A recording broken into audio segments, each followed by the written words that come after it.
Okay, can you hear me now? Yes. Okay. Yes, okay. we can. Okay. Thank you. Yes, you can. Okay, so I was waiting for everyone else to join because we're around 200 and I only see about 45. Yeah, so I don't know if we can keep on waiting for them.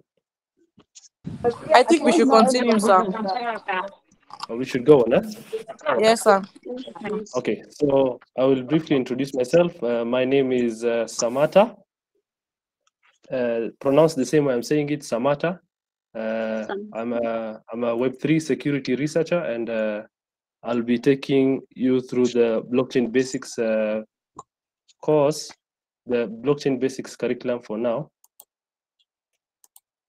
Okay, for the product management cohort. Is that okay? Yes, It's sir. fine. Thank you, sir. Okay. So as we start this session, kindly feel free to either raise your hand or interrupt me if I say something and you don't understand it and you want me to clarify. Okay. Okay, sir. Yes, sir. Okay. Thank you. So I'll just share my screen. Okay, sir. Okay, sir. Okay. Thank you. So I'll just share my screen.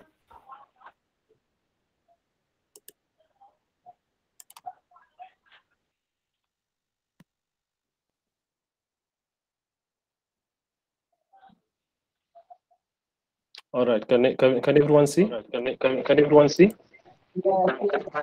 Yes. Yes, we can. All right. So we'll go through. We'll first go through the. So this is week 1. This is the first session we're going to have. We're going to go through the blockchain basics for week 1. So this is it's designed such that all the members learn about the blockchain basics so that then later on you can go on and join a particular part of the program that you want to join. Okay, so let's start. The first thing we're going to talk about is what is Web3, because this is we're talking about blockchain, so Web3. So what is Web3 basically? So Web3, for us to understand what Web3 is, we have to go back and understand what Web1 is and what Web2 was and or still is and what is then Web3. Okay, so we start with Web1. So Web1 can be basically defined with one word, and that word is read only. So what does read only mean? It means you can only read to that particular, you can only read the particular content on that website, but you can't really share anything, you cannot add anything, you cannot write on it. The same way we share content and we comment on Twitter posts, etc., etc. So for Web1 particularly, you really can't do any of that. So you can really think of of Web1 as sort of like a magazine or a pamphlet, right? So when you have a magazine is read only, right? So you have content on the magazine, there are pictures there, everything, but you cannot really write on the magazine, right? So you can only read from it. So that's basically what Web 1.0 is, right? Then we go to the second one, which is Web 2.0. And Web 2 is the current web that we have right now.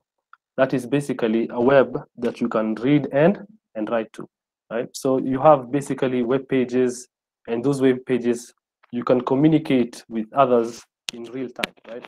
So this is done through servers, right? So I write a comment, goes to the server, then someone else on the other side of the world can read that comment. And so Web2 basically means that we have interaction, right? So we can not just read content, but we can also interact with that particular content. Okay. Then finally, we come to Web3, right? And so as we go on in the slides, we will explain Web3. But first, let's look at Web 2.0, because that's the current web we have, right? So what are some of the applications of Web 2? So some of the applications of Web2 are maybe social media networks on Facebook, Twitter, TikTok, etc. Then you have SaaS. SaaS means software as a service. So this is basically where people offer software services. For example, Chipmail, Netflix, Spotify, all those are software as a service, right? Then finally, you have things like video and image sharing sites like YouTube, Google, etc. And all of these are Web 2 because as you see, all of these examples is one common denominator, which is that you can read and write to these things, right? So you cannot only just post on Facebook, but you can also read what others have posted, right? Now let's go to why do we need a Web 3, right? So if Web 2 already works and we're using it right now, why do we need it, right? What's the need for Web 3? And if you need something, that means that the current system that you have has problems, right? So there are problems that the current system has, and in order to fix these problems, we have to introduce something new to the system that will improve that system. So problems with Web 2. So what are those problems, right? So the first problem is equal access. For example, if you are an unbanked person, meaning you don't have a bank account or a PayPal account, it is very hard to access Netflix, right? So maybe you have the money to pay for Netflix, but you are unbanked and you don't have access to a PayPal account. And so this means that if, for example, you live in a country that demands specific type of documents for you to get identification, then without that particular identification, you cannot get a bank account, so you're unbanked. And so now this one, it does not mean equal access for the particular parties that are involved. So you have particular individuals who are banked and those who are unbanked, but both of them don't have equal access to a platform like Netflix. One has access, but the other does not. And so this is what we mean by equal access. On the other hand, you have a Web3 platform, something like Uniswap, and anyone with basically a wallet can access Uniswap, right? So Uniswap doesn't restrict you on things like if you have an identification or a bank account, etc., etc. You just have a wallet, and you connect your wallet, and you can access the service. The third one is information control. So when we talk about information control, it means that we have particular, for example, a good example would be Facebook. Whenever you post a picture, even if you press delete, you don't know if that picture has been deleted, right? And so where is that picture stored? It's stored on Facebook servers, and you don't have access to those servers. You can't see whether Facebook actually deleted that picture or not. And so you have very little control over that particular information, right? So that's what we mean when we talk about information control. You have very little control over your information. The third one is intellectual property. And so when we talk about intellectual property, it means basically there are things that you own, but you have no right to access that thing. No. You own something, but you don't have full control over it, right? No, intellectual property. So when we talk about that particular thing in Web 2, that's what it means. So for example, let's say you own a particular meme, or you're the first person who made a particular meme, right? There's no way to verify that that meme is yours, right? But that's in Web 2. There's no way to verify that that particular meme is yours, the one who made it, right? Because someone else can just copy paste it, post it somewhere else, and claim it to be theirs, right? So there's no intellectual property there. There's no ownership. But with Web3 and the advent of things like NFTs, then there's a way to verify who owns that particular meme, right? And so that's what we mean about intellectual property, that how do you control your intellectual property, or do you not? Third one is trust. So when we talk about trust, a good example would be banks. Let's say you have money in your bank, and that particular bank today decides that they will close your account, right? There's no way you can stop them, right? You can appeal to courts, but they have already closed your account, right? So you have to trust that they will not do anything bad to your money, because you're keeping your money with them, right? But when you have a wallet, for example, there's no need to trust a third party, right? Your money is secured by cryptography and mathematics. So basically, that's the only thing you need to trust, which remains constant. Third one is privacy. I think privacy also ties well back to information control. So I think those 2 points overlap. And I think you can get that. Is that a question?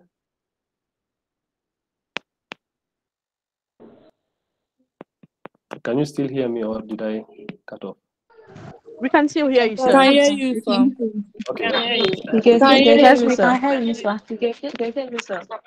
Okay. Thank you. All right. So the last problem we talked about is copyright, right? So copyright means the right for you to own a particular thing. So it ties well with intellectual property. So on the top point here, intellectual property ties very well with copyright, right? So it's the right for you to own a particular media, right? So maybe we talked about a picture or something like that. So the fact that you can own it, you can't own it if something is online today. You can't really claim you own it, because others can make a copy of that thing and claim it to be theirs, right? Or they can use it without your permission. And so that's what we mean copyright. Huh? Okay, so now we've seen the problems that Web2 have. So the first problem we talked about is Web1, and Web1 we say is read only. Okay, so you can't really write. Think of it like a magazine or a pamphlet. You can read from it, but you can't write to it.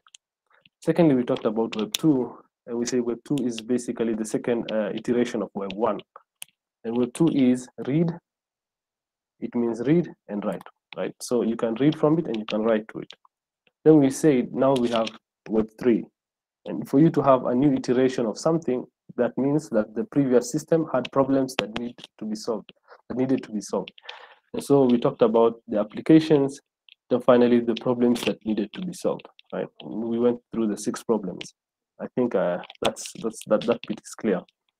So now, when you say Web3, what is Web3? Is Web3 blockchain? Is Web3 crypto? Is Web3 AI? What is it when we say Web3 3.0? So Web3 means it means that it is the next iteration of Web2 that solved some of these problems. Okay, and so we look at how did it solve some of these problems, right? And the things that solve some of these problems is Web3, and so that's what Web3 is. And Web3 is not just blockchain. Okay, so Web3 is blockchain is a part of Web3, but it's not Web3 in its entirety.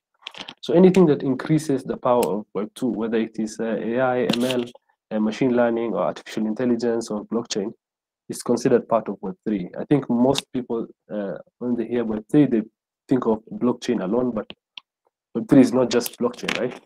But the reason why we emphasize blockchain is because blockchain brings a huge factor in Web3, which is security. And so without that big factor, the backend.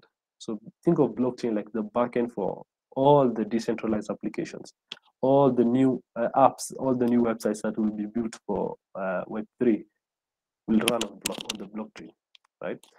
So that they can solve these problems. These problems and also others I might have forgotten to mention. Okay, so that's what basically Web3 is, right? It's the next iteration of the internet that solves the problems that were introduced in Web2 and Web1. And some of these problems are these above here. And we say that blockchain is not the only part of Web3, right? So there are other parts as well. But we emphasize on blockchain because it serves as the backend, such that later on we'll look at something called distributed systems and etc. And you'll understand why the blockchain is a huge part of Web3. So the benefits of Web3. So why do we need Web3? So a few good reasons would be anyone who is on the network has permission to use the service, or in other words, permission isn't required. So what that means is we are solving problem number 1, equal access.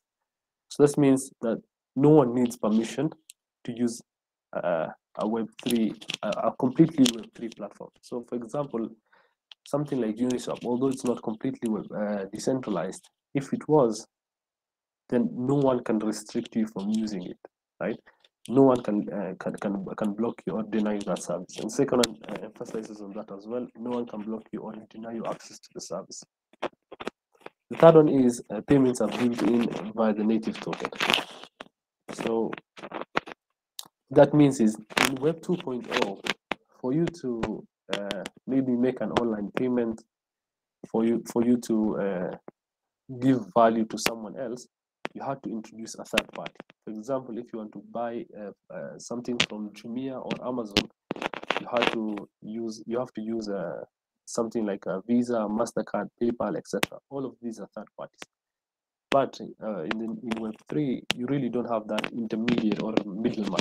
You can directly connect your wallet, and you can access, you can pay for those services without the need of an intermediate. And this is one of the biggest use cases of Web3.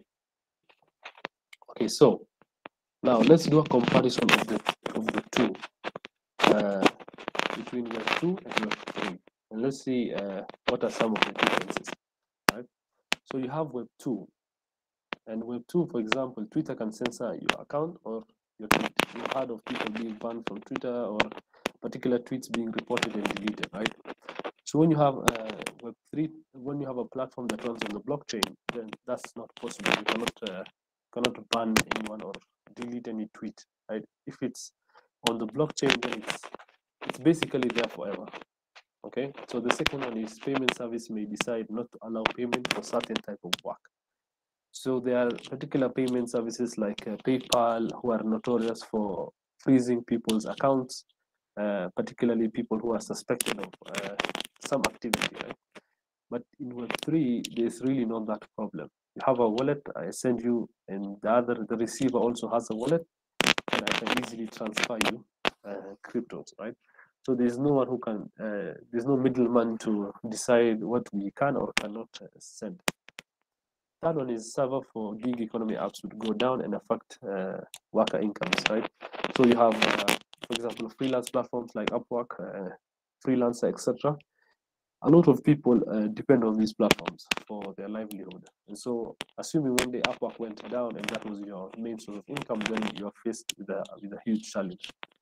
And then when we have something like Web3 and the servers, instead of the apps running on a centralized server, if the app was on the blockchain, then it cannot really go down, right? So it's because now instead of the code being on one server, the code is on thousands of computers or servers all over the world, right? So if one goes down, there are still hundreds or thousands which are still running. So it's very hard to take it for a website to go down. Okay, so now we talked about the good parts about Web3, right? The good parts. So, but what are limitations of Web3, right? Why isn't everyone using Web3 platforms at the moment? So the first one is scalability.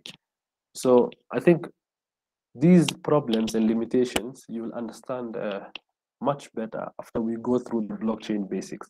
Once you understand what a blockchain is, how it works, what are the parts of that particular system, then you're more able to understand the limitations. If you have never been in a car, you cannot understand the limitations of a car. And so if you have never interacted with blockchain, then you cannot really understand the limitations of one.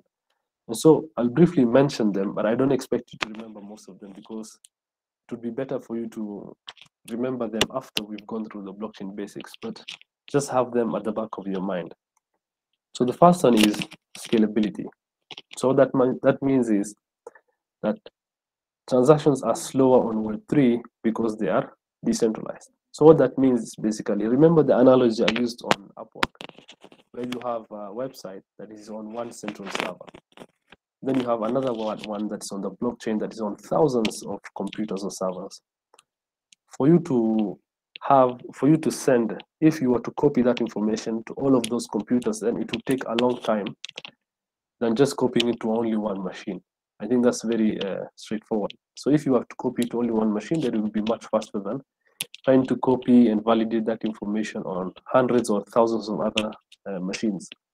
And so that's why it is slow. The transactions are slow, because when you send out a transaction on a Web3 platform, it has to be copied on several hundreds of thousands of other computers, or machines, and so that makes it a bit slow. And the second one is the UX. For example, UX means user experience. So whenever a user is interacting with your website, there's the way they navigate that website, there are those things they do, and the easier it is for them to use your website, then the greater the customer retention. But Web3 introduces some anomalies that the user is not used to, right? For example, the Connect wallet. So for example, if you have a wallet like say MetaMask, and you press and you want to connect with and you want the user to interact with your wallet and connect. Now you can see the UI for MetaMask, right? So all of this information, you have a network, you have an account, you have a balance, you have the buy, send, you have activities, right? Assets. All of these things can be confusing to a user, right? And so you want to make it as simple as possible for the user to be able to engage and use your website. But if you have something like a wallet and the user has to connect, check the type of network, etc., the UX is not very good, because there are so many other extra steps or extra buttons that they have to click.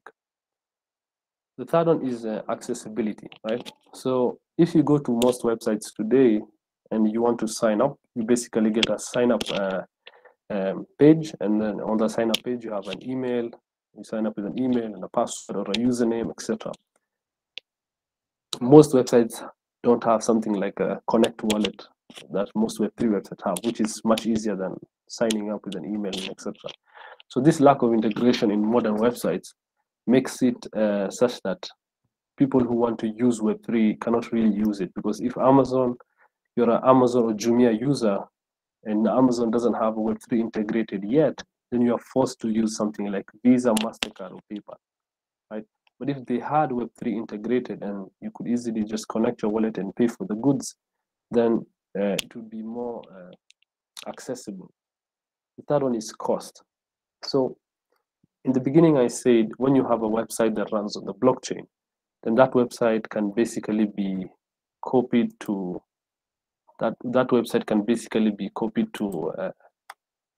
many other machines, right? And this process of copying from one machine to the next one to the next one, and I'm using very crude terms like copying so that you're able to understand what I mean, but later on we'll go into more details and I will use the actual terms that are used. So just a heads up. And so that process of copying to all those machines then makes each transaction very expensive, right? So because you have electricity involved, you have things like the people who are hosting that code on their computers, all of these things, right? All of these things add up to the cost of using these Web3 dApps or decentralized applications. So these are some of the limitations. It's not all of them, but these are just some of the limitations for Web3. Was that clear? Yes. Yes, sir. Okay. Is there anyone who has a question? You can raise your hand or you can drop it in the chat.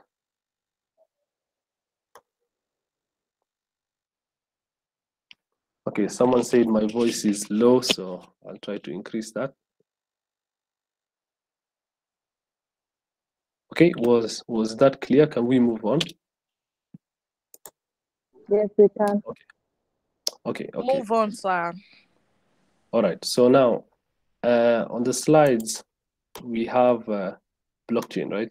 And so now we have to go through the blockchain itself. What is the blockchain? How does it work, etc. And so these will be our topic for the next 2 weeks.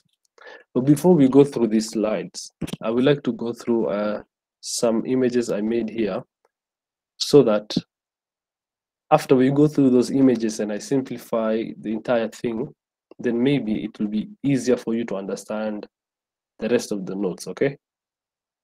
So we will go through those images, and I'll try to clarify each step of what the blockchain does. And by so doing, then you will be able to understand the nodes and the resources we shared. Okay, so I'm going to use this.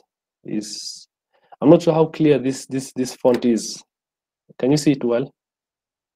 If not, I can. Yes, we can see Yes, it. sir. Yes, sir. We can see it. Okay, nice. So when you talk about blockchain, you hear about Bitcoin, Ethereum, etc., right? But instead, I would like you to think of a blockchain as a single transaction, right? Just a single transaction. That's what I want you to think of when you think of a blockchain. Everything else is arbitrary, right? All those things are just arbitrary, right? Think only of a transaction, okay? Before we go to these images, there are a few words or keywords I would like to explain so that whenever I use them, you are not confused as to what I'm saying. So these are the things I would like to explain, these words, and they will be also in your exams. So you might want to pay attention. If you are writing down, it's okay as well, but these notes will be shared with you. So the first word I would like you to learn is called hashing, right? Hashing, right? Hashing. So what is hashing? So hashing is basically when you take huge amounts of data and you compress it to a fixed amount, right? In either a cryptographically secure way or an unsecure way. So they just think of it as a way of compressing data, any amount of data, into a fixed amount, into a fixed size. And I would like to demonstrate, right? So for example, we have this website called hashingservice.com. You can head over there if you can, or if not, you can follow along here, okay? So the particular hashing we'll be using is called SHA-256, or on Ethereum, Ketchak-256. So what SHA-256 basically means is I input any data here, and it will give me a hash of that data here. For example, I will input my name as Sam, okay? When I press hash, it will generate these digits, okay? These are an alphanumeric digit of, there are 64 digits here, 64 alphanumeric digits, okay? When I say alphanumeric, I mean it contains alphabets and numerals, okay? So I wrote Sam, and immediately I hashed it. It generated this particular string of alphanumerals. Let's say I added a full stop at the end, right? Let me add a full stop. Now, please pay attention to the way this looks, right? It says E96E, okay? E96E. Now, I put a full stop. Now, let's hash it again, and let's see what we'll get. You see, it changed. Now we have D24DC, okay? D24DC, because I put a full stop. Now, let's remove that full stop. Back to Sam again. Let's hash it. You get E96E. I think you notice something here. How do we prevent data on the blockchain from being changed? By hashing. Hashing compresses any amount of data into a particular hash of alphanumerals. And if you add even a full stop to the data that was originally provided, then the hash changes, okay? That's why if someone posts something on the blockchain and you try changing it, the hash will be different than the one stored. And so people can say this information was tampered with, okay? So there are two things the hash does. Hash maintains the state of data, meaning you cannot change a data without it being noticeable, right? For example, when I said Sam and when I said Sam with a full stop, there's a huge difference that particular full stop makes. I hope that's clear. Is that clear? Yes. Okay. Yes, very sir. well. Okay, Yes, nice. sir. Secondly, I said you can take any size, any data of any arbitrary size, and it will still be compressed into 256 bits, right? So if you see this, it says SHA-256. That means that this hash here is 256 bits. So if you don't know what bits are, don't worry about it. Just know that it's 256 bits and 64 alphanumerals. So if you count these one by one, they will definitely be 64. And if you count the number of bits here, they will be 256. So that's what hashing is. And you can take the entire books in your local library and hash them, and you will still get 64 alphanumerals or 256 bits. A good example of that would be, if you look here, this is the opening paragraph of A Tale of Two Cities, right? And it says it was best of times, etc., etc. And so if we hash this, we get this, right? If we hash it, we get this. And we can take the entire library in your neighborhood and take all the books and type the info inside this box, and it will still produce this number of alphanumerals, 64. And how many bits? 256 bits. Okay, so the one I say hashing, this is what I mean. Okay, I hope that was clear on what hashing is. Was it? If not, kindly tell me. Yes, it is clear, sir. Okay, Yes, thank you. sir. Second thing I would like to explain is what I mean when I say pre-image resistance. So remember this word, pre-image, okay? What that means is, if I have the hash, there is no way for me to get this paragraph, right? So I can't get the pre-image of this hash. There is no way for me to get, right? It's almost impossible for me. If you give me this hash, I cannot have an algorithm generate this paragraph. And so if someone generates a public key, there is no way for them to generate private key because it's pre-image resistant. Meaning if someone steals this hash, they can never find what this hash represents, which is this data. It's all of this data we see here, okay? And so that's what we mean when we say it's pre-image resistant. All right. Secondly, moving on, double spending. So in Bitcoin, and you'll hear a lot of people saying double spending, and it's a problem. It has been one of the biggest problems in crypto space, and it was solved by Bitcoin, and that's why Bitcoin is so famous, because it solved the double spending problem. And so what is the double spending problem? Imagine, if you will, you sent an image or a picture to your friend on WhatsApp, right? Do you still have a copy of that image in your gallery? Yes, you do. Unless you delete it, yes, you do. You have that copy inside your gallery. And if another friend asks for the same picture, you can also send them a copy of that same picture. But you always have the original with you. Now, why is this a problem in a blockchain? If I sent you 1 Bitcoin and I had the original Bitcoin inside my wallet still, then that would be a big problem, right? Because if you're sending money, you don't want the person to keep a copy of that money. And so anything you send out online, if you send an email, a copy of the email you sent will remain with you, right? And if you check your sent emails box, you'll find that same email. And if your friend who received that email checks his inbox, he'll find a copy of the email. When you are designing a system for a monetary system for sending money, and someone can keep a copy of the money they sent, then it's a big problem. So how do we ensure that someone, when they send 1 Bitcoin, then that one, they don't keep a copy of that same Bitcoin inside their wallet?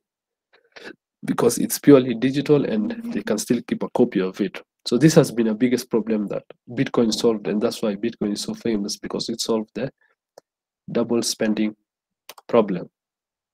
Okay, so I think that one is also clear, and I'll explain how Bitcoin solved this as we continue going on. The third one is something called Turing complete. So you can hear a machine or a computer is Turing complete, or you'll hear Bitcoin is Turing complete, or Ethereum is Turing complete. So what does that mean?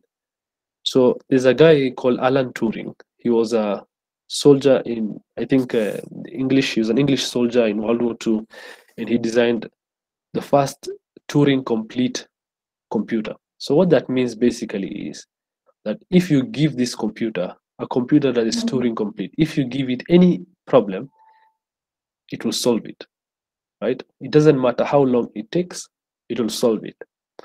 So that's what it means when we say a computer is Turing complete, or a protocol is Turing complete, or a system is Turing complete.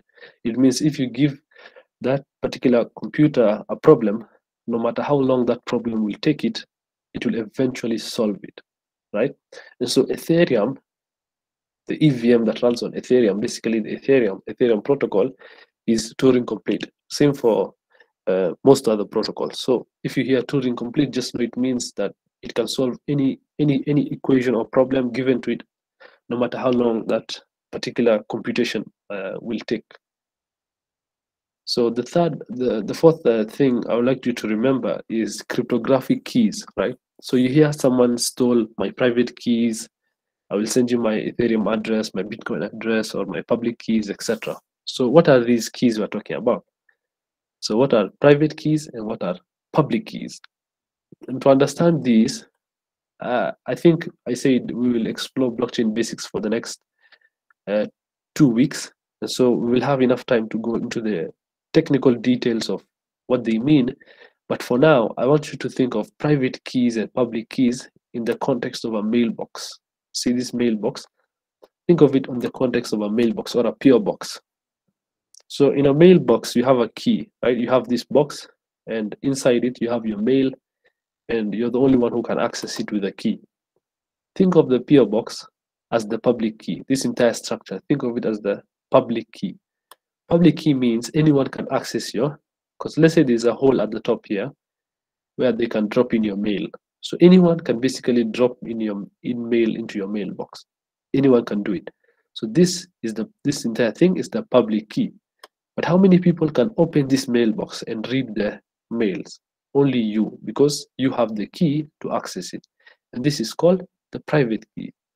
The private key, small k, the public key, capital K. And so this entire structure is called the public keys. And this one, the private key, is the key that opens this mailbox. If you give someone your private keys, you're basically giving them keys to access your mailbox. And so if inside there is money, they're able to take your money and steal it and go with it. But if someone has your public keys, there's not really anything they can do.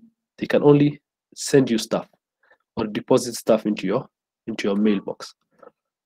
So think of them in these particular terms: private key and public key. Because if I go into details, it will be a bit technical, and I don't want to do that. So when someone says private key, just think of the key that you should not share with anyone, lest you want them inside your mailbox.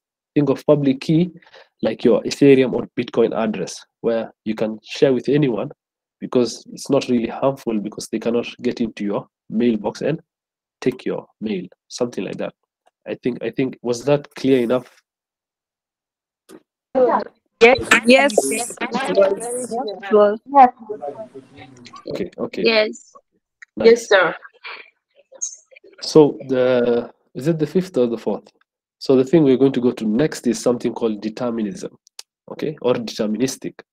So when you hear a computer, or Ethereum is deterministic, Bitcoin is deterministic, what that means is if you give that particular computer 2 + 2, it will always produce 4. Okay, it's deterministic. It will always produce the same output. So there's no day you will ever give Bitcoin's computer 2 + 2 and it will give you 3. It is deterministic. So that means it will always give you the same output. So if it was 2 + 2, it will always give you 4, right? So if we say a computer is deterministic or a machine is deterministic, it means it will, given the same 2 inputs or more, it will always give you the same output. And so this is what we mean when we say determinism, or a computer or a machine is deterministic. Same inputs, it will always give you the same output. So 2 + 2 will always equal 4 to that particular machine. But if a machine is not deterministic, it means that there are times you can give it 2 + 2 and it will return 3. And there are other times it can give you 2 + 2 and it will return 4. And we don't want such a machine because it is not really reliable. finally, and this is one of the biggest things about blockchain, you hear that a blockchain, especially on this particular slide, we said a blockchain is I think it was at the top here. We said something about, yes, I think it was here. You guys remember we talked about when during a gig economy, if Upwork goes down, that means it was on a central server, meaning on one computer. But if it was on a Web3 server, and that means it's on thousands and thousands or hundreds of computers, right? And so if one goes down, the rest can continue working. And so it's very hard for the website to go down. So how does this work? Let's look at it on visually. Okay, so the fact that you are copying machines on different things means you are running a distributed system. So what is a distributed system? Imagine, if you will, you have an image inside your computer or your phone, right? So there's a single computer, computer one, that contains an image, right? Let's say your phone was destroyed or stolen or whatever, and you only had it in one computer or one machine or one phone. What happens to that picture? You lose it forever, right? You no longer have access to that picture. But imagine now, again, in the same scenario, that instead of just saving that one picture on your phone, instead you save it on several computers, right? 4 computers in particular. So on your laptop, on your home PC, on your phone, on your tablet. Now you have them on 4 different machines. If your phone is lost, then you still have 3 other options of retrieving that particular image, right? So now, this is a central system, right? This is a decentralized system of storing information. But remember, this is not this is a distributed system, but it's not completely decentralized. Why? Because all of these machines are still inside your house, right? So your phone is still inside your house, your laptop is still inside your house, your PC is still inside your house, your tablet is still inside your house. So let's say bad luck strikes and your house is burnt or fire. What happens to all the information that you had on these computers? All of them will be destroyed, right? So do you any longer have this image any longer? No, because all the data all the machines that stored that particular image were destroyed in the house fire. And so this one, the first one here, computer, only one computer storing that image, is less safe than 4 storing it. But at the same time, 4 is not completely safe, right? Now let's imagine another scenario. This is the planet Earth I drew, this circle. And each box represents a different machine, right? So let's say one machine was in a Scandinavian country, the other one was in Tanzania, the other one was in Nigeria, or the other one was in a country like Malaysia. Now, if you lose and you have access to all of these servers remotely, you have access to all of these servers. If this being your phone and you're in Nigeria and this is your phone and you're using your phone and your phone is lost or destroyed, you still have access to that image because you have a server in Malaysia, you have stored it on a server in China, etc., etc. But then again, if your house gets burned and all the 4 machines you had were destroyed, it will still not affect all these other machines. They'll still run. Why? Because now it is not a centralized system, but the system is distributed all over the world. So that's why that's what we mean when we say a distributed system. The system exists in multiple locations or multiple places, right? And so if you lose one, then you will still retain the rest. So that's what we mean when we say a distributed system. Is that clear? Hey, thank you. Was that clear? It was clear. Yes, Okay. sir. Okay, thank you. So now let's move on to, we have about 15 minutes or so, then we'll have a Q&A so that you can ask any questions you might have. So now let's go back to at the top here. Now we know the fancy words that people use when talking about blockchain. We know them now, right? Talked about hashing, pre-image resistance, double spending, Turing complete, cryptographic keys, determinism, distributed system. Those are the most common ones used, and we talked about them. Okay, so now let's go to blockchain. Now, all of those things are nice, but how do they all come together? How do they fit together, right? You have a car has tires, a door, a steering wheel, etc. But each of them don't have any value on their own unless you combine them together and form something useful. And so how do we combine these things that we learned to form something useful? So whenever you hear blockchain, I would like you to think of only not blocks or Bitcoin, but I would like you only to think of a transaction. These three images, the ones in red, the one in blue, and the one in white, basically explain everything you need to know to understand blockchain. Basically, these three images explain everything there is to do about blockchains, multiple blockchains. If you understand these images, you can easily explain how Ethereum works, you can easily explain how Bitcoin works, and any other maybe EVM based or otherwise. So I'd like you to pay extra attention to this. So the first one I would like to talk about are transactions. A transaction is the smallest unit in a blockchain, right?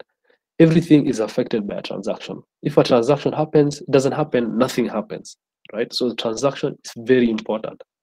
Okay, so many transactions make up a block. That's what I want you to think of. Many transactions make up a block, right? So if you look at block 0, which is called block genesis because it's the first block, block 0 is made up of transaction 1, it's made up of transaction 2, and if we add this transaction to this block, we'll have a third transaction called transaction 3, right? And so this block is made up of transactions. And so when you hear of a blockchain, start from the smallest unit, which is a transaction, and then afterwards you go to the second biggest thing, which are blocks, right? So after transactions, you have blocks. So if you take a block, you combine it with and you add a transaction, you get another block, right? Not you have a block, add more transactions, you get another block. You add more transactions, you get another block, right? Different blocks. And when you combine different blocks, you get a blockchain. So the state is simple. I think this here was an error. Sorry. So you have a transaction being the smallest unit in a blockchain. After transactions, you have blocks. After blocks, you combine blocks to form a blockchain, a chain of blocks, right? This chain of block represents the state of the blockchain, okay? The state of the blockchain. This is the state of the blockchain now. Then when you add a block, a new state will be formed. So let's say the previous state of the blockchain had 9 blocks. When you add a new block, you have a new state. Now this state contains 10 blocks, right? And so on. You add another block, you change the entire state. Now the state, instead of having 11 blocks, has 12 blocks, and so on and so forth. So smallest unit transaction, the blocks form a blockchain, and a particular blockchain at a particular time forms the state of that blockchain. Okay, so let's go now. Now let's go and explain these things: a transaction, a block, and a state, but in the context of Bitcoin, right? Then later on we can explain them in the context of Ethereum. Is that okay? Am I clear? If you don't understand, kindly point. Hi, Samantha. Yes. Good evening. Well done. Please can you go over the explanation on states, please? Oh, I go back to the explanation on states. Yes, please. Thank you. That was my question, sir. Okay. Anyone else? Yes, I don't quite understand the state as well. Okay, that's okay. I understand it's a bit complex, so it will take time. So just be okay with being confused for a little bit. But I'll explain as we go. I'll explain deep as we go on. So I say think of the blockchain from the smallest unit to the largest unit. The smallest thing in a blockchain is a transaction. Many transactions make up a block. I think that part was clear, right? Many transactions make up a block. Many blocks make up a blockchain, okay? So many blocks, you take block 0, add it to block 1, add it to block 2, etc., etc. They make up a blockchain. When you have a blockchain, let's say a blockchain of 10 blocks, at that particular time, it's called the state of the blockchain. So if I ask a question now, this particular state of the blockchain, how many blocks does it have? You can say it has 10 blocks, it has 9 blocks, or a number of transactions in each block. So that's called state, right? But when the state changes, it means that some information was added to the blockchain. So for example, a new block was mined and it was added to the state. And so now we have a new state, right? And this new state contains, instead of 9 blocks, it contains 10 blocks. And you can, every time you change the state, you add a block or a transaction, then the state changes, right? I'm not sure how clear that is, but it's okay. If you're confused for now, it's fine. We'll have more time to go deeper into this and you'll understand more. But for now, just know that transactions make up blocks, blocks make up blockchain. So just the thing about states might be a bit confusing for you now. So it's okay to ignore it for now. Just focus on these two. Many transactions make up a block. Many blocks make up a blockchain. And I think everything else will fall into place with time. Okay, so let's talk about Bitcoin. I'm sure most of you have heard about Bitcoin. Some of you have used it. And so what is it, right?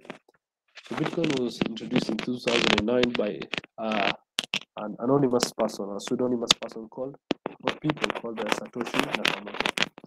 And so upon the introducing, they released a white paper that We are gave the losing specs some on how to We are build such a losing system, right? Or explaining such a system. And We how can't it hear was you, meant Sam. to function and how to... Sir, we can't hear you. Yes? Okay, We can't sorry. hear Can you you. hear me now? Your voice is very faint. Is it? Okay, it's better now. I'm not sure. Okay, some are saying it's clear, some are saying it's noisy. I think it's very clear. It's better Peace is now. asking, does it mean 10 blocks make a state? No, it does not mean that. I just gave it as an example. Even one, yes. Yes, Mercy.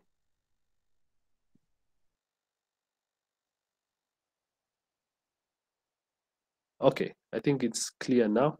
That's what most are saying.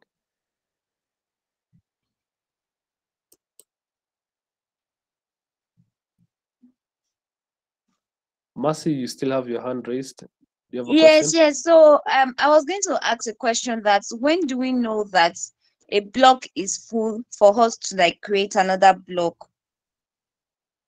Oh, that's a very good question. Thank you. So different blockchains have different times for a particular. So I'll explain that right now. So the way we know how it is time that a block has been formed and it's now time to form a new block is this. So each block can only contain a certain number of transactions. So for example, this particular block can only hold up to maybe 7 transactions, okay? And that is called the block height. That's why you see this H here. It's called the block height.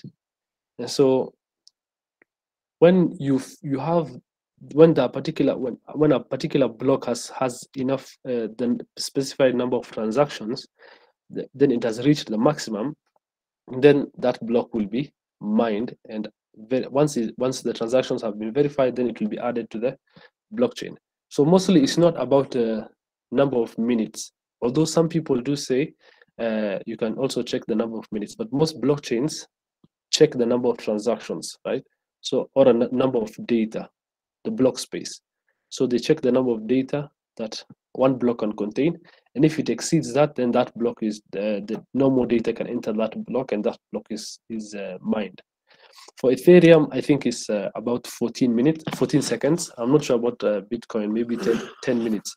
But on Ethereum, it's about 14 seconds. So every 14 seconds, a new block is mined.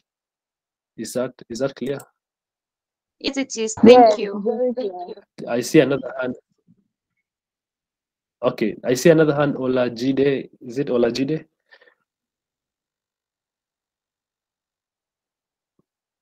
Or Emanuela? Is it Emanuel? Good evening. Yes, this is Good evening, Emmanuel. Mr. Samantha. Okay, go. Emanuela, you can ask. Yes. Good evening, Mr. Good evening. Samantha. Okay. My question is, how is double spending applicable to yes, Bitcoin and Olajide.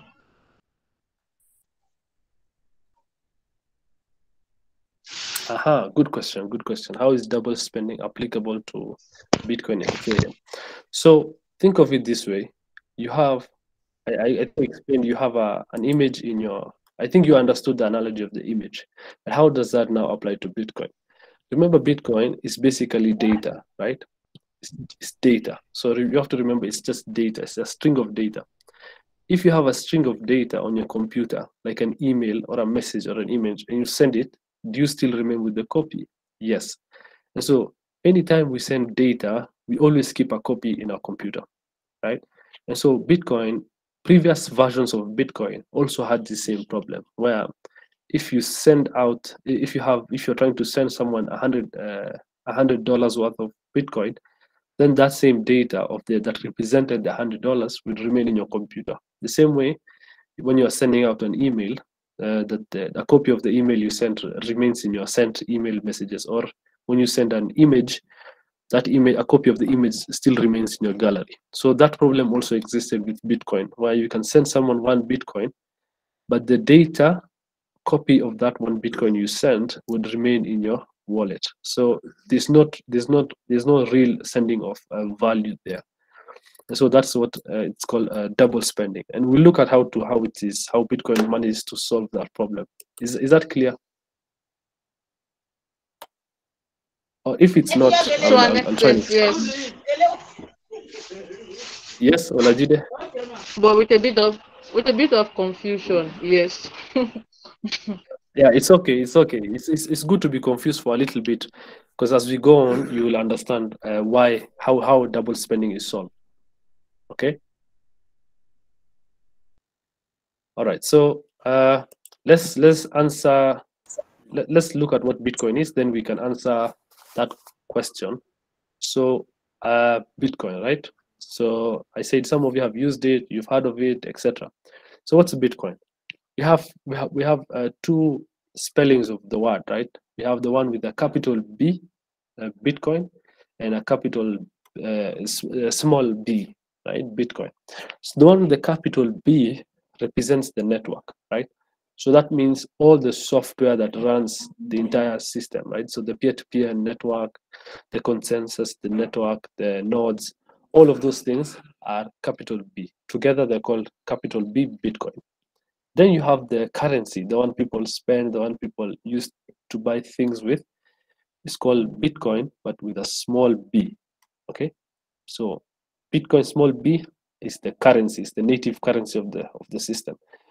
With a capital B, it is the entire protocol, meaning all the things that make the protocol work, like the peer-to-peer network, the consensus algorithm, all that good stuff. We call it Bitcoin with a capital B. So how does Bitcoin work? And I think this is where we're going to answer the question of how did they solve double spending. So remember, double spending entails that you have a copy of that thing in your machine and you want to send it to your friend. And the problem is you will keep a copy of that thing in your computer. So for example, when you're sending an image, you will keep a copy of the image in your gallery. That's the problem. We don't want you to keep a copy of the $100 that you're sending to your friend, right?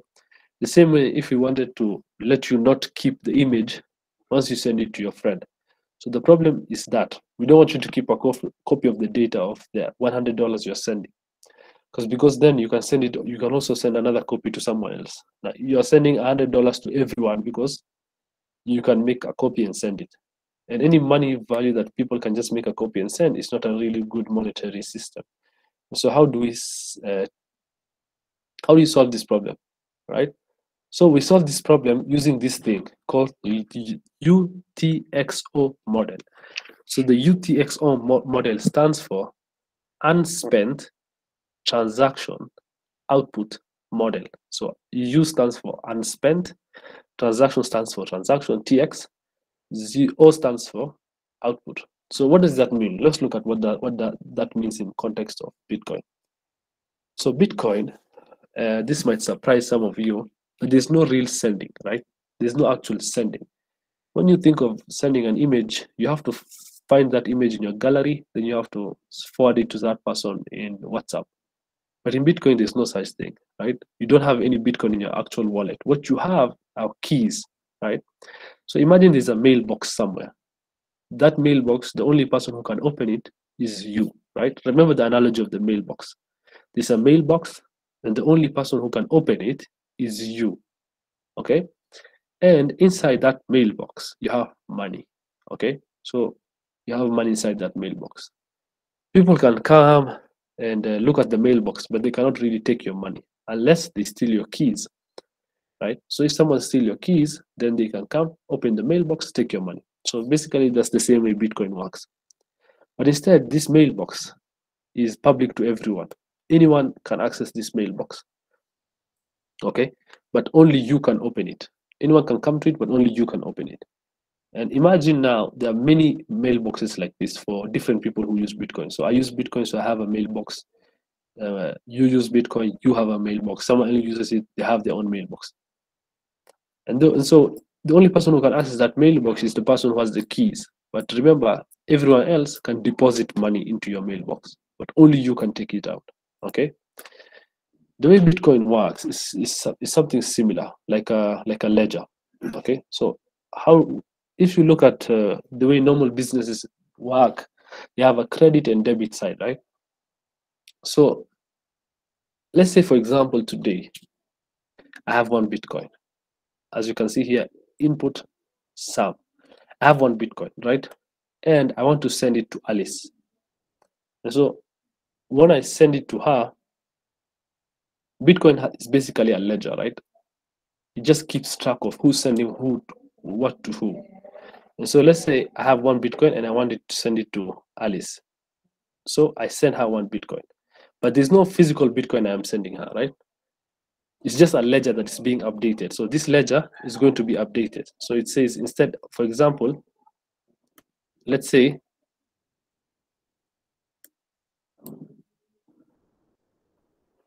here it said Sam has 2 BTC, okay? Then below here it said Alice had 0 BTC, okay? Then when I send her one Bitcoin, there's no Bitcoin I'm sending her, okay? There's no Bitcoin that's going out of my own mailbox. What is happening is basically this is the Bitcoin ledger and it's being updated. So now once I've sent her one Bitcoin, there's no sending going on, just the ledger is going to be updated. So the Bitcoin ledger will be updated. So it says, instead of saying Sam 2 BTC, now it will say Sam 1 BTC because I sent one to Alice. And on Alice's side, it will say Alice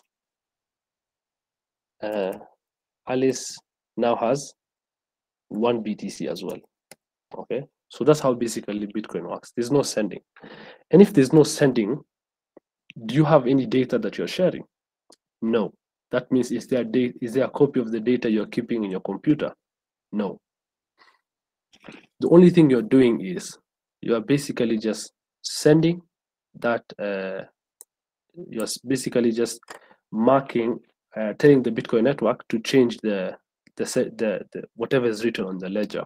If the ledger says 2 Bitcoin, you're saying I, Sam, I'm giving Alice 1 Bitcoin. So Bitcoin to the Bitcoin ledger, kindly change my balance from 2 to 1, and update Alice's balance from 0 to 1. So there's no real sending going on. The only thing you're sending out is a message, and you're sending it to the Bitcoin network, and you're saying, I have 2 BTC. From that 2 BTC in your ledger, kindly deduct 1 from me and add it to Alice's balance. And so if you have the private key, it will check if you have the key to open, you say the key to open the mailbox. So the key to give permission for the Bitcoin to remove money from your mailbox. And so it will say, okay, then you want me to give money to Alice? I will. It will deduct your balance, update Alice's balance without you sending anything. So that means there's no copy you're keeping in your computer. Basically just a ledger being updated. I'm not sure how clear that is. It's clear. It is clear. Is it clear? Yes, sir. Yes, I know sir. there are still some. I know there's still some potholes that you might not fully understand, but that's okay. As time goes, you will understand those potholes. I see someone is asking a question. Okay. It says cleared up to this point. Okay, so I'm not sure if we should keep on going, because the more we go, the deeper we are getting, and I don't want to overwhelm you on the first day. And so I think I will stop there, and the next time we see each other, we will go through Bitcoin with respect to this information, the transactions of the blocks, and we will study Bitcoin and how it works, and from there on we can study other blockchains like Ethereum. And so at this particular time, I would like to open up the floor to anyone who has a question. I see there's already one question. So this question can be either related to what I've just explained, or it can be general questions you have about Web3 that you want to ask and you've been meaning to ask, and I'll try to answer as many as I can. Okay, so Emanuela, what is it? Who was it first? Ige? Is it Ige first? Right. Good evening. Or is it Good evening. Emanuela first? Yes, Emanuela. Thank you so much for Okay, go ahead. session. It has been really insightful. So I'm going to go back to your explanation to Mercy's question on the whole formation of each blocks based on transaction. So based on your explanation, I denoted that when you were talking about the different time frames for both Ethereum and Bitcoin itself. So my question is this: does that mean the limit of transaction a block can take is tied to time, the processing time, or is there a specific amount of transactions that a block can take? That's probably I don't want to use the term set in stone, but more like a predecessor that says, okay, for every block, a block should have between this amount of transaction to this amount of transaction, or it's just tied to processing time. So that's like my question. Okay, good question.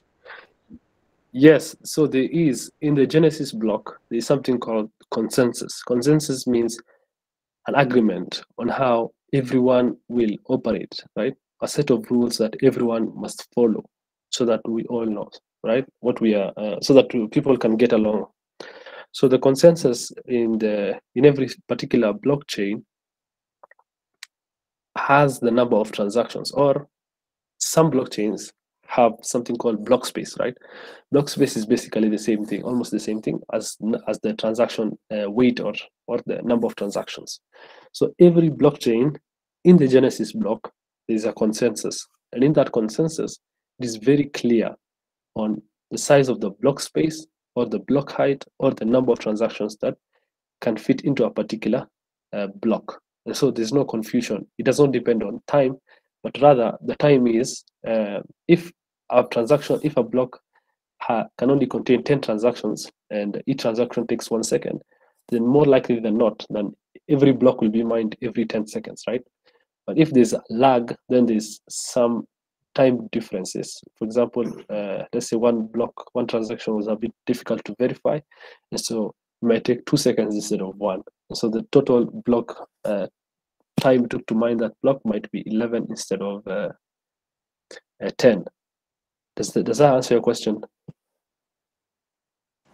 Not entirely, but it gives me an hint.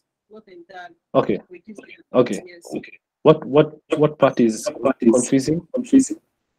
Okay, so when you say the genesis, so I'll just go by it. When you say the genesis block, does that mean that's block 0, right? Yes. Yes. So for the block 0 is based on the block space, which means the amount of transaction that is generated between a specific time to fill up that block space for the genesis block.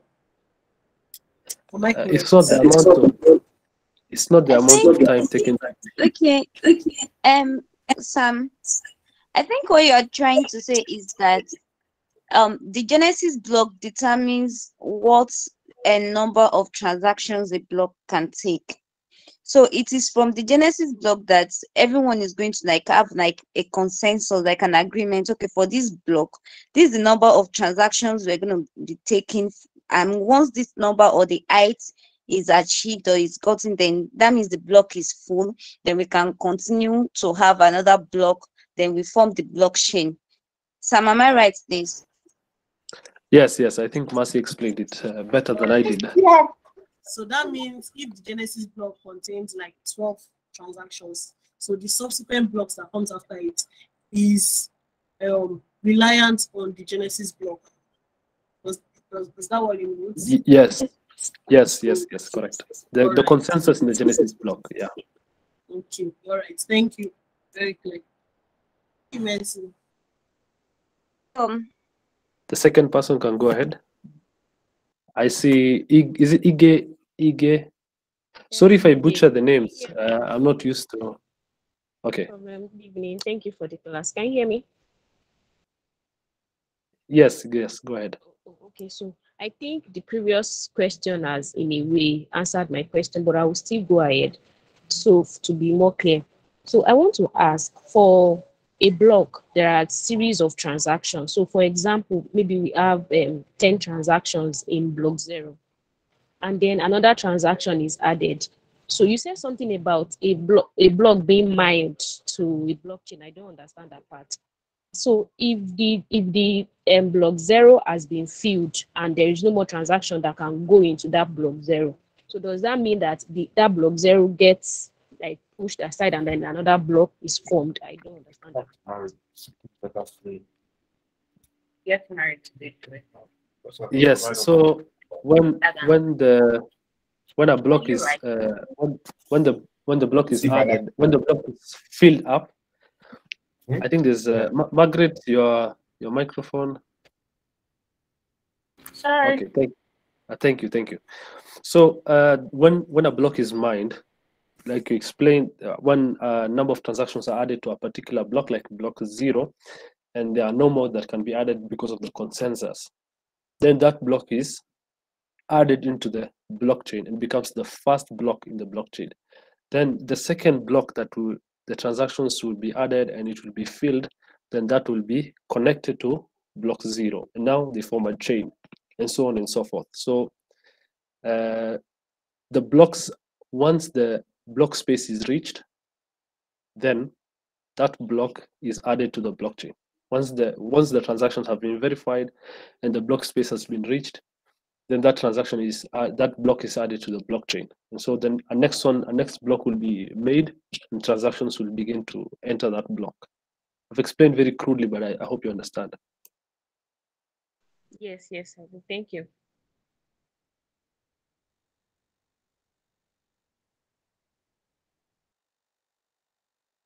Idong, you can go ahead.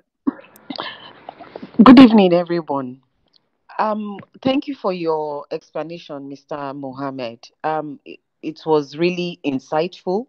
But my question is, after listening to all this, now what I would like to know is, when someone says someone is a blockchain engineer, now what does this person do? Or what does the job role entail with regards to everything you have explained now? Thank you. Okay, thank you. Good question. So when we say a blockchain engineer, it's a very broad term. It's like saying a software engineer, right? So there are many types of software engineers. There are API engineers, front-end engineers, back-end, database. So in the same way, when you say a blockchain engineer, there are many types of blockchain engineers. The most common being architect engineers, right? And protocol developers. So the difference is architects design the entire blockchain itself. So everything we talked about, how big will the block space be?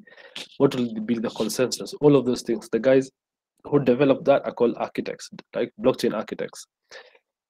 Then you have protocol developers, or on some chains they're called smart contract developers. For example, on the Ethereum protocol.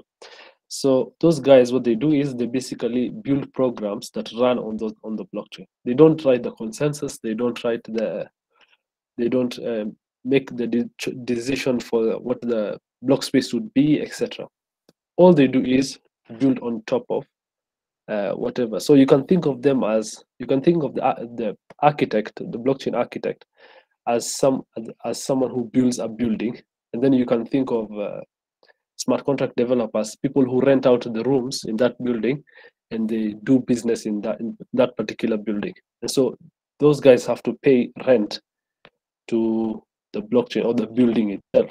The guys who build the building are called architect, the core blockchain developers. Then the guys who are renting the rooms are the people who are building on top. So either in EVM chains, they're called smart contract developers. Think of them basically the ones who rent out a room in the building and do stuff inside it, maybe have a business, protocol, etc. I think that's clear. If not, just No, it is clear. I'm so happy you explained that, because I've always been asking myself what exactly this whole thing is all about. Now, does this also mean that are there specific programming languages? Because it seems to me like there are web developers. I don't know. That's my idea. So is there a specific language they use to develop the blockchain, or is it, I don't know. Can you please throw more light on that? Because it seems very interesting. okay. Good question.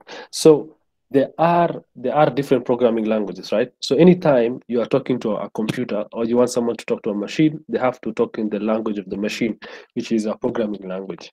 So in most blockchain core developers or architects, most of them for different blockchains use different languages. For example, Ethereum, Bitcoin use the programming language C++ and some Python, but mostly C++. So if you look at if you go to the Bitcoin core implementation, you will see it was written in C++, and all the Bitcoin core contributors or developers code in C++. Then you have Cosmos, right? So blockchain Cosmos developers develop in Golang, right? Then you have Ethereum developers. So Ethereum core developers, meaning the guys who build Ethereum, the guys who build the Geth implementation, the guys who work on the EVM, they use Golang, right? That's why it's called Geth. G stands for Golang, and then Eth stands for Ether. So Geth or Gith, whatever you want to say. Then the guys who make smart contracts, meaning the guys who are renting the rooms in the building, they use a smart contract languages.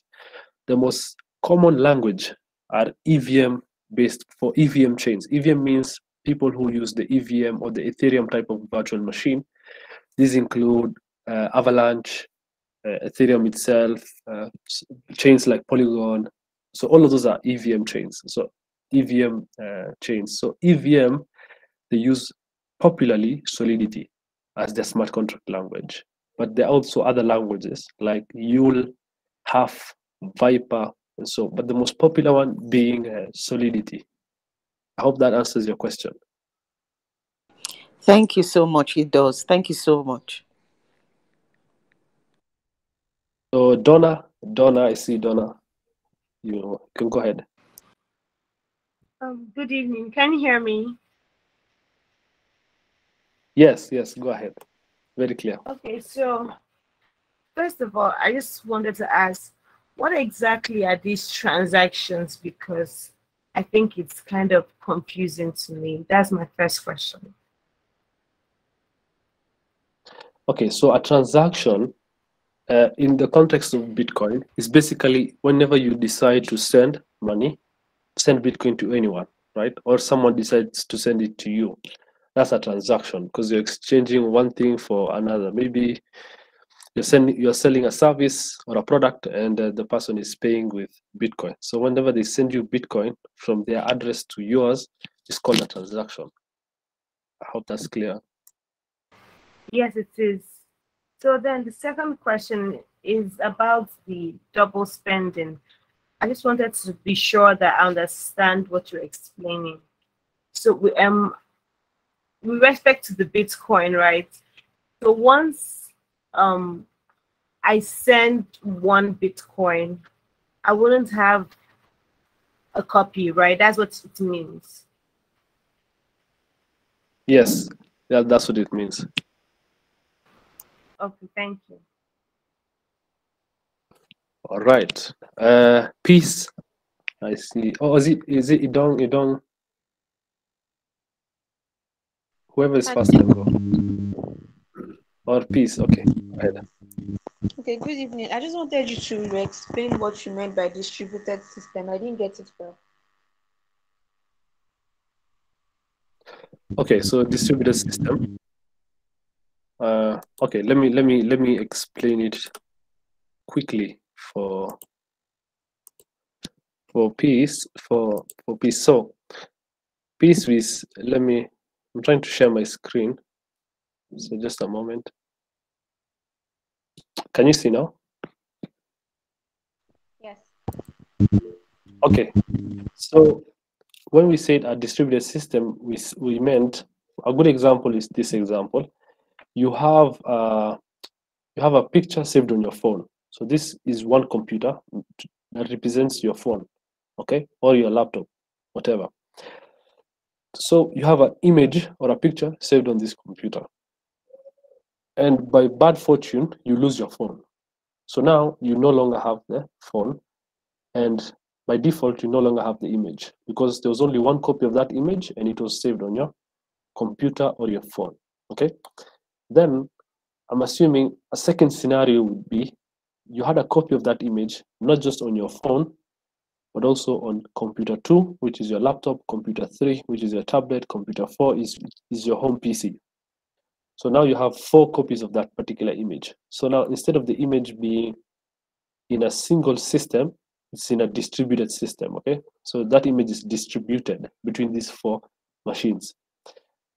But then, let's say by bad fortune, you do not only lose your phone, but you also lose your house, right? All of these things are inside your house. Let's say something happens to your house and you lose all the 4 because they were all in the same location or the same building, or maybe they were in the same country and the country sanctioned this particular technology. So all these 4 computers are in that particular country, right? So this is a distributed system, but it's not really a properly distributed system, right? You need somewhere where not all of them can be destroyed if things happen. So this is an image of the Earth, right? It says the Earth. So these boxes represent computers that you have access to. So each is in a different country. You have one in China, Malaysia, Tanzania, Abuja, etc. So if one of them, if for example the one in your house catches fire and is destroyed, you still have access to all of these other ones, okay? But even if the government of China maybe sanctions this particular image, you still have access to that image in all of these other servers, okay? So it's very hard to destroy that image now because why? Instead of in a centralized system, it is in a distributed system, right? Meaning distributed in several machines across many places, right? So that's what we mean when we say a distributed system. Was I clear? Yes, it was. Okay, nice.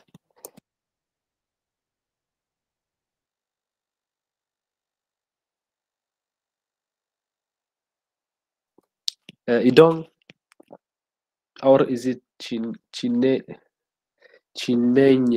Oh, Stephanie. Okay, good evening, everyone. Good evening, Sam. Thank you for the lesson. I have two questions actually. The first was, I think, was it Turing complete or my network kicked me out then, so I didn't really get what you were saying about that. And secondly, when you talked about the state of the blockchain, when you talked about how blocks come together to form the blockchain, and then that blockchain now becomes a state. I was trying to get a visual picture. I was trying to visualize it.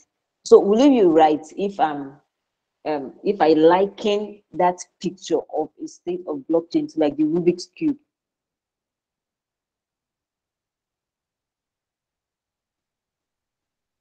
Maybe you can explain more. What do you mean by when you liken it to a Rubik's Cube? You know, like the way the Rubik's Cube is, it's made up of tiny, tiny cubes on different sides. You know, they all have different colors and stuff that you have to arrange so that it's organized. So I'm trying to say each of that block, okay, they make up like a chain. You know, on each layer you have or 3 blocks. So when all of them come together like that, would I be right if I say this is like a state of the blockchain? I'm not really sure, but I get what you are trying to say. I think I understand. So you say you have these small blocks that make up a cube, and if you look at that particular cube at that time, you can say this is the state of the blockchain. Okay, so I think using the same analogy as the Rubik's Cube, I would say, for example, let's say all sides were matching in color. One side was white, red, green, and so forth, right? Then let's say someone messed it up and mixed it together, right?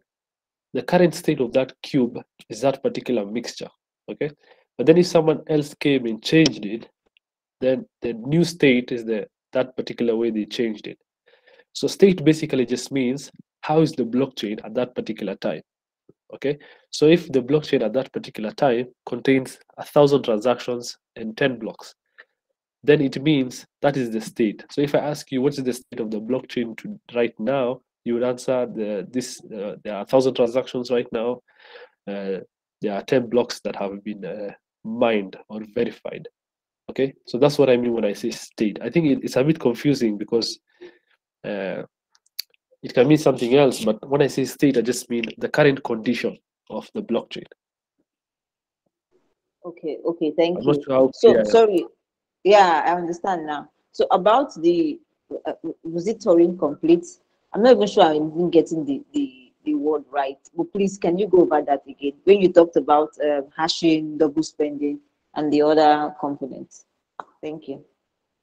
Did you understand the others or just Turing complete? Yeah, I understood the others. Okay, so Turing complete. I said Turing is. I'll share my screen again. So Turing, there's a guy called Alan Turing. He was a scientist, but he was also in the English military during World War II. And so this guy worked on computers. One of the things he made was the first Turing test, basically testing how if a computer can compute anything that you give it. So for example, let's just, this is the spelling. I think you can see Turing, Turing, and then complete, like completing something. So Turing complete means that you have a calculator. I think you've all at some point used a calculator. So let's say you're using a calculator, a Casio calculator, and you type in a very large number. When you click for the results, sometimes it says syntax error, or it could not compute because it was out of scope for that particular calculator. Let's say the calculator was not made to compute, let's say, logarithms, and you try calculating logarithms with that particular calculator, then it won't work, right? Because now that particular calculator was not designed to calculate logarithms. And so if you try using it to calculate logarithms, it will give you an error. A Turing complete machine or a computer means that it can compute basically anything that you throw at it, no matter how long it takes. For example, you can ask it to calculate the size of the universe, and it might take millions of years. But as long as the computer is working and has electricity, then it will continue computing the size of the universe until it finishes, no matter how long it takes. So that's what it means when we say a machine is Turing complete. Is that clear? Yes, it is. Thank you. Thank you very much. Okay. Next one is it IBM? IBM, you can go ahead. Okay, hi Sam. So my question is, my question is about double spending. So why is how is double spending not a problem, not an issue with sending regular money to your friends, and it was an issue with sending like Bitcoin?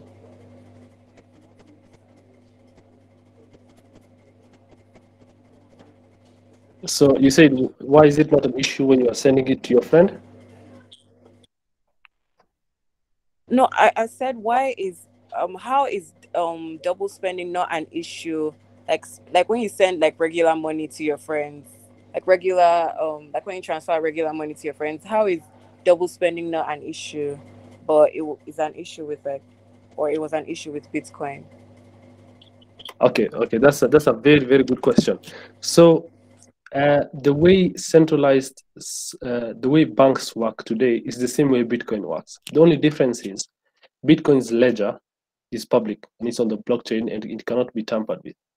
But the way banks work is their ledgers are centralized. Meaning, for example, if you're transferring money to your friend overseas, you'll go through PayPal or somewhere or something else. So what will happen is they will basically you'll send it from your account, but there's no real money in your phone, right? So you just have access to the bank app. What you're accessing is the server that the bank has. The bank knows that you gave them maybe $1,000 last month, and so they know you have 1,000, right? And so when you tell them, "Yo, can you please send 500 to my friend in Iran or something?"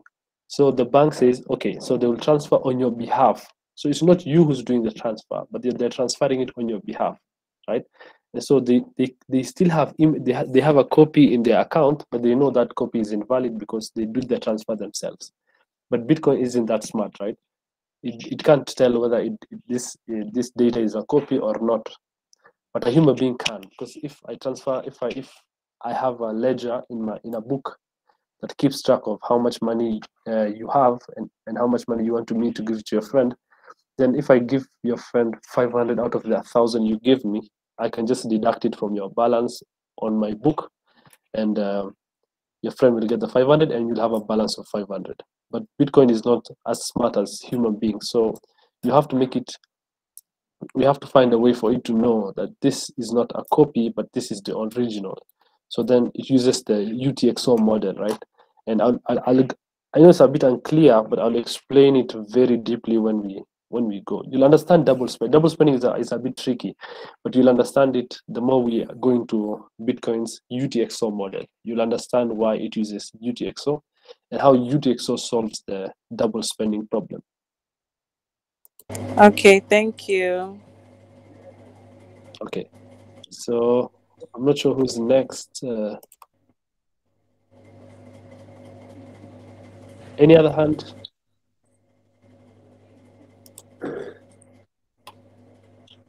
I think there are no more hands.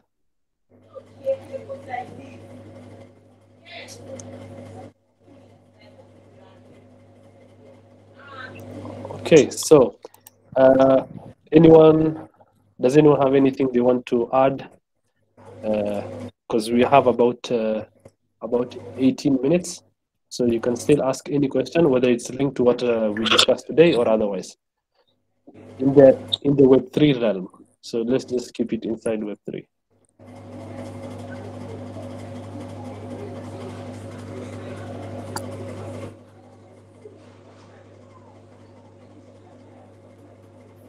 Okay, Ige, go ahead. Oh, okay. Can you hear me? Yes, yes. Thank you for the class. I want to ask that you made mention of blockchain engineers, the architect, and protocol engineers. So I want to ask for the protocol engineers. I think you made mention of Solidity and some languages like that. How easy can those things be for someone that has not been in the coding world before, and wants to go into something like that? How easy can those things be?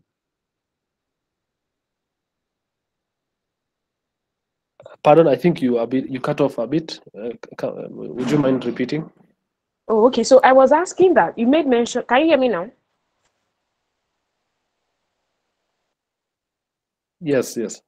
Okay. So you made mention of blockchain engineers, architects, and protocol engineers. So I want to ask for specifically for the protocol engineers. I think you made mention of Solidity as a programming language. How easy can those things be to learn for someone that has not been exposed to any programming language before?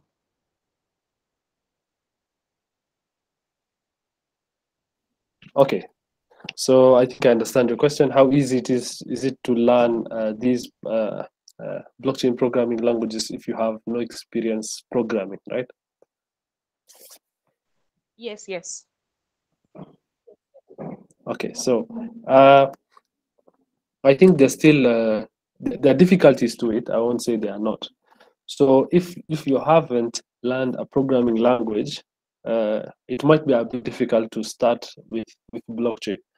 Why? The reason I say this is because most of the languages are compiled languages. Compiled languages basically means the language has to you write the language, and then the language is compiled or translated into machine code, right?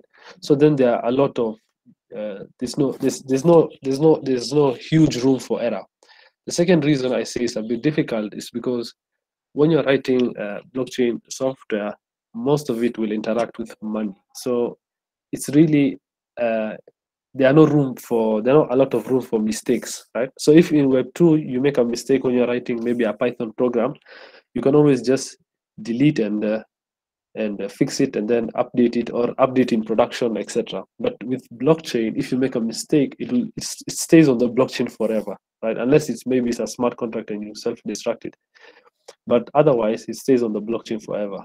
So that makes it the stakes are high. That's why I said it's a bit difficult, because the stakes are high. But at the same time, on the learning curve, there are those languages which are simpler than others. For example, Solidity is a very small language, right? It's a very small language compared to other programming languages. But at the same time, it has a lot of complexities. It's very simple. You can learn it over a weekend for someone who's more experienced. For someone who's not, maybe 2 to 3 weeks. But then that's for you to be able to do the basic things. But for you to be good at what you do, it takes a lot of time, even if it's a small programming language. But it's much easier than trying to learn something like Rust, because Rust is a bit more difficult, or something like C++. So if I were to advise you, if you're getting started, I would say start with a simple language like Python, very simple.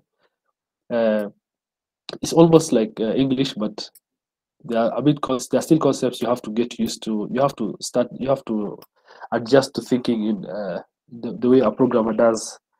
So maybe learn something easy like Python, and then you can easily translate Python into a language like Viper, which is used to write smart contracts, or Ethereum. If you want to start with an easy compiler language, then something like Golang would be much easier than trying to learn Rust or C++. So it's all about the particular language you pick.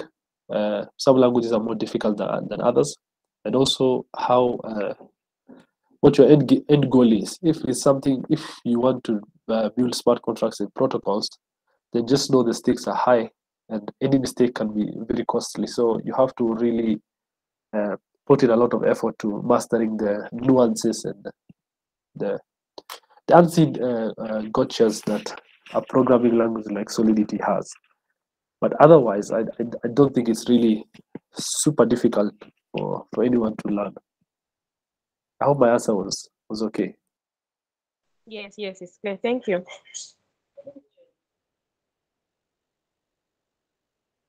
Okay, so there's someone else. I think I see Faith.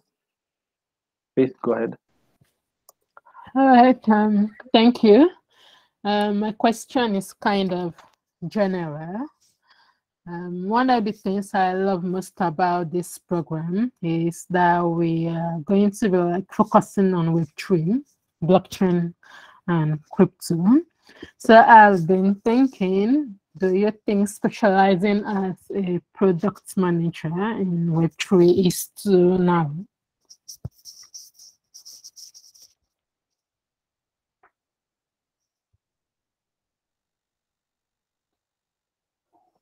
Faith, I think I lost you. Okay, let me try to repeat. Can you hear me clearly now? Yes, yes. Okay, I was trying to say that one of the things I love about the mentorship program is that we are focusing on Web3, and I also intend to like specialize in the Web3 industry. So I'm now asking, do you think specializing in Web3 would make us like product managers who had to narrow? Do you think that industry is too narrow for someone to specialize in? No, I think this space is growing very, very fast. Even now, it's very hard, even in the industry, to try and keep up with everything. Trying to keep up with DeFi, every few days a new protocol has popped up. GameFi, every new days a new game is out. NFTs, a new NFTs dropping several are dropping per day. So it's very hard to keep up in a specific industry. So I would say yes. You might want to specialize because it's a bit difficult to keep up with everything if you're trying to keep up with everything. But still, right now, I'll suggest try dipping your toes into everything. Learn a bit of DeFi, learn a bit of GameFi, learn a bit of NFTs. See where you most fit, because some people enjoy DeFi, others don't. Like personally, I enjoy DeFi, but I don't enjoy things like NFTs or games. So others are different. They enjoy games and NFTs more than they enjoy DeFi. So I'd ask, first of all, dip your toes into everything. Test the water, see which one you like and enjoy doing. And then later on, maybe you can choose to specialize or otherwise. All right, thank you.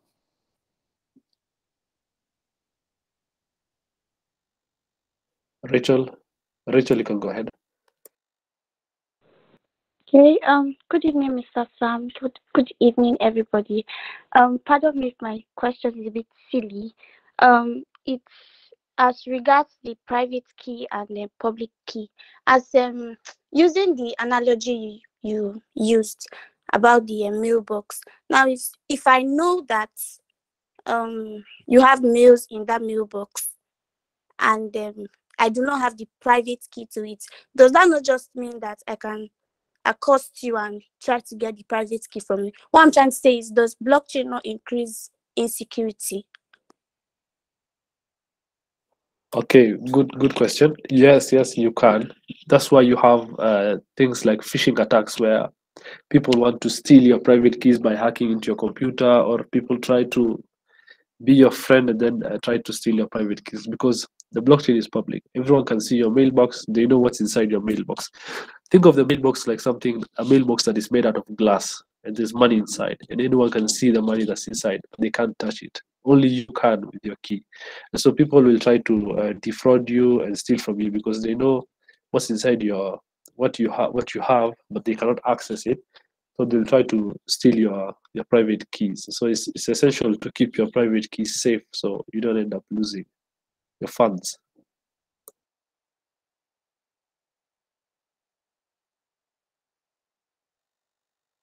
Was it clear, Rachel? Yes, it is. It is. Thank you.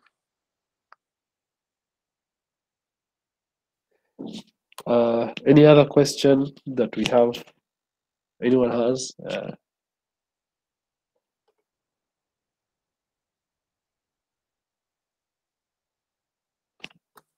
Okay, so if there are no more questions, I think we still have about 8 minutes, but I think we can conclude. This was a good session. I enjoyed teaching and learning from you, and hopefully, I think the number is low. We are about close to 200, and I only saw about 70 at the high. Hopefully, the rest will join us for the other sessions. Kindly go through the resources. If you have any questions, drop them in the Slack. Or feel free to ask them if you want to DM and you want to ask the question. Otherwise, I wish you all a good evening.